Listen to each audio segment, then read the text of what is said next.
individual's success in the NFL doesn't guarantee a championship. The 20-plus players and coaches we'll feature have tremendous personal glory without ultimate team accomplishment. Here are some legendary players who wish Tom Brady and Bill Belichick could spare them a ring or two. These are the best to never be the best at season's end, dating back to when the Super Bowl era began in 1966. We'll start on the defensive side of the ball. And if intimidation could win a championship, Dick Butkus would have had plenty. He was a Pro Bowler 8 times in a 9-year career. He was a first-team All-Pro 6 times. Twice he was named Defensive Player of the Year.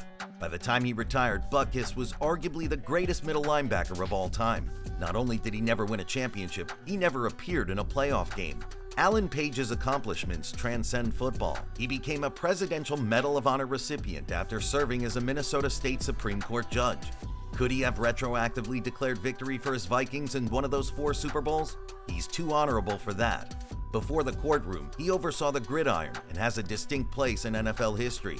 In 1971, his dominance in stopping opposing offenses made him the first defensive player to be named league MVP. Page was part of the famed Purple People Eater defense, and the Vikings are still starved for a title. Merlin Olsen overlapped Page's career, and they shared distinction as 2 of the game's best defensive linemen.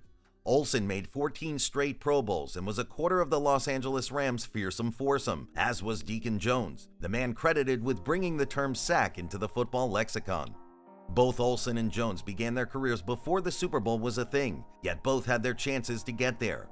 Olsen played until 1976, all in Los Angeles, while Jones moved on to San Diego and Washington before retiring in 1974. Deacon's sacking prowess was a legacy carried on by Bruce Smith, who tallied 171 of them in 15 seasons with the Buffalo Bills and a record 200 in total. Smith is one of several Hall of Famers to come from the Bills squad that won 6 AFC East crowns from 1988 through 1995. Like the entire franchise itself, a championship eluded him, most painfully for him in the city in 4 consecutive years. The late Junior Seau established his Hall of Fame career with the San Diego Chargers. One of the best linebackers of the 1990s, Seau and the Bolts won the 1994 AFC title only to run into a buzzsaw called the San Francisco 49ers in Super Bowl 29.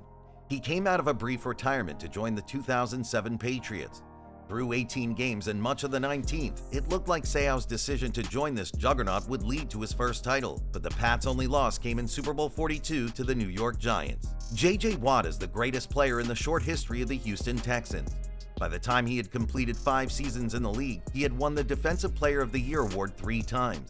He accumulated 586 tackles and 114.5 sacks in 12 years and was an unmistakable presence for a team that became a perennial contender in the AFC South.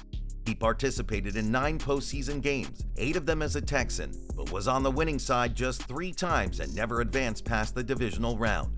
From those who tried to stop offenses to those who protected them, Anthony Munoz might be the greatest offensive lineman ever.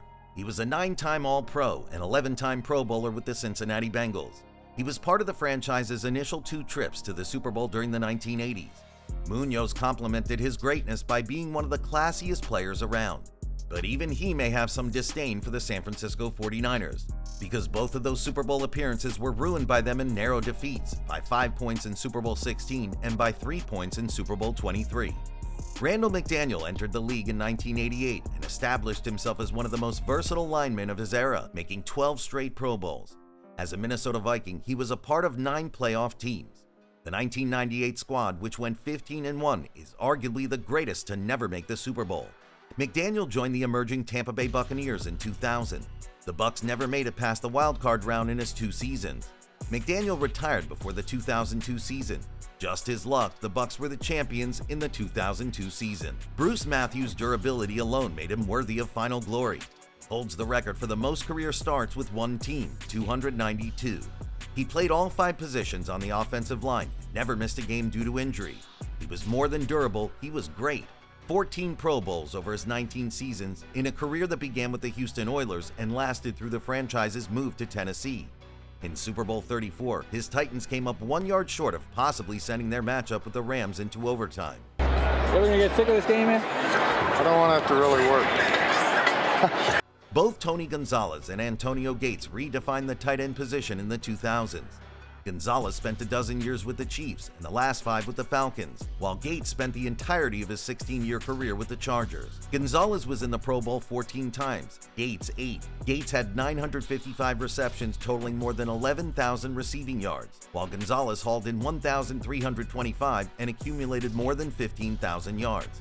Gonzalez is in the Hall of Fame. Gates will be there soon.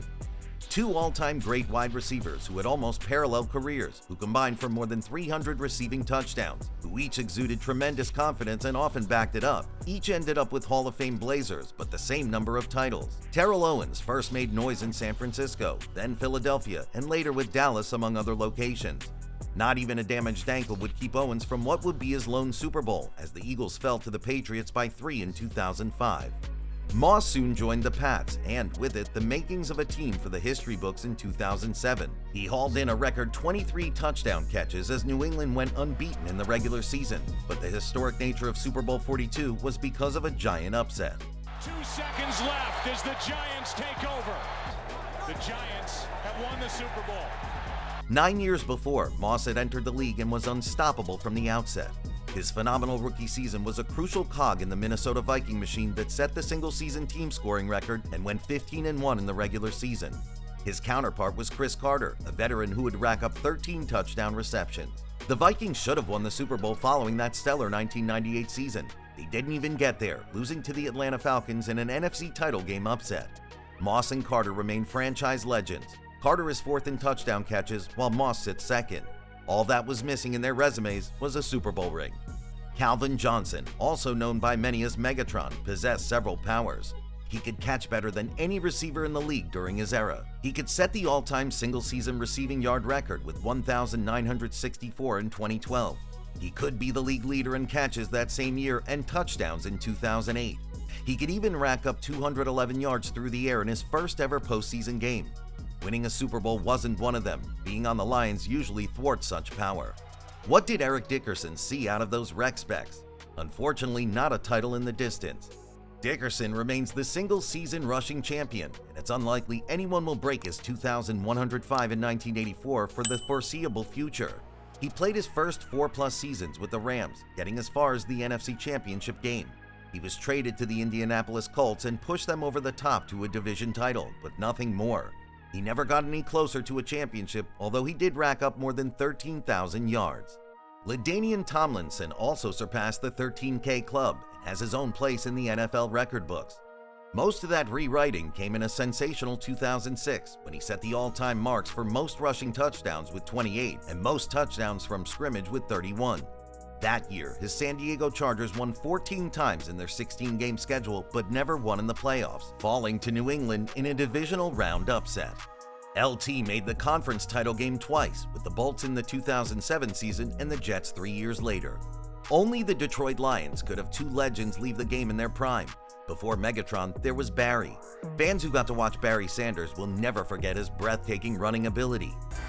Handoff goes to Barry Sanders, bounces off a tackler, down the sideline goes Barry. But we were deprived of ever getting a chance to watch him in a Super Bowl, not to mention a longer career.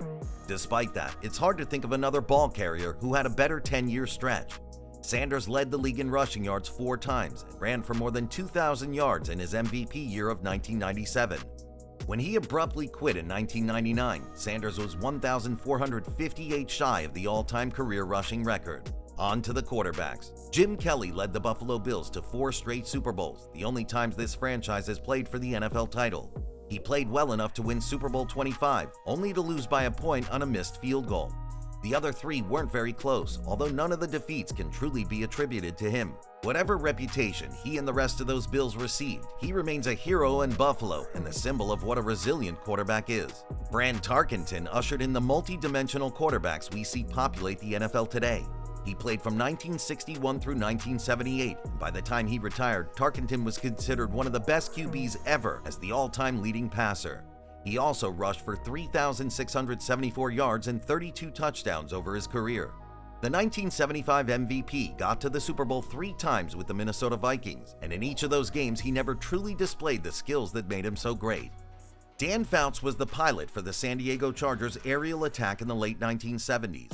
He set passing yardage records in 3 consecutive years from 1979 through 1981, was named to 6 Pro Bowls, and was selected a first-team All-Pro twice. He won the 1982 Associated Press Offensive Player of the Year, and despite the barrage of pass-first offenses since, still ranks in the top 20 all-time in passing yards. Fouts made it as far as the AFC Championship, but no further. Warren Moon won the CFL's Grey Cup 5 times. Soon after, he transitioned to the NFL, but didn't find the same good fortune. Moon's personal accomplishments on the field are stellar: 9 Pro Bowls and passing yards for miles. His exact yardage total through the air was 49,325. His best shot at a title came piloting the Houston Oilers, but their flaws showed in the playoffs, most spectacularly in letting a 32-point lead to Buffalo vanish in a 1992 AFC wildcard loss. Dan Marino can claim distinction as the greatest player to never win a Super Bowl.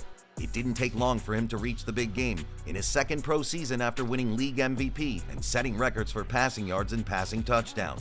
The potent Dolphins offense was overmatched by Joe Montana and the all-around abilities of the San Francisco 49ers, who won Super Bowl 19, 38-16. It was assumed both Marino and Montana would return to that spot. Marino never did. While each was in the discussion for the game's greatest to play the position when they retired, Montana left with 4 rings. Marino at the time was the NFL's all-time career passing yardage leader. Now to the men who led great teams, but never the best team. Bud Grant and Marv Levy each won championships in the Canadian Football League.